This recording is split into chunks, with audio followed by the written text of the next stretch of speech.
Does Paul believe that a person who is saved in Christ can never lose their salvation in Christ?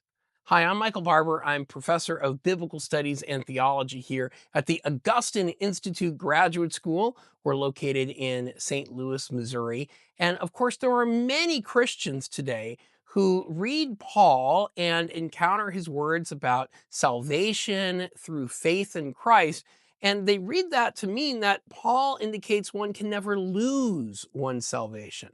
This idea is usually anchored in Paul's teaching in Romans 8, where the apostle says that nothing can separate us from the love of Christ, not suffering, not famine. Paul lists a number of things there, but interestingly enough, he never mentions sin. In fact, other statements in Paul's letters make it difficult to believe that Paul really held to what's known as eternal security. I can't go through all of the passages here, but let me just cite one. In Galatians chapter 5, Paul writes, "You are separated from Christ, you who would be justified by the law.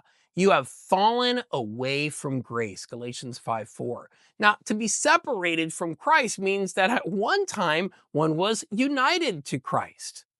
Now, there are lots of other passages that could be mentioned here that are relevant for the conversation. I'd like to hear more from you, and maybe I'll do some videos on verses that maybe some of you bring up in the comments. I've been teaching on Galatians these days, so thinking a lot about passages in Galatians, but there are many other passages we could talk about.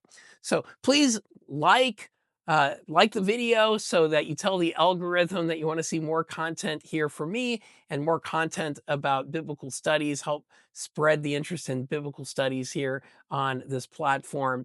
And if you would also comment and even maybe share the video with others, I'd appreciate it. Thank you so much for watching.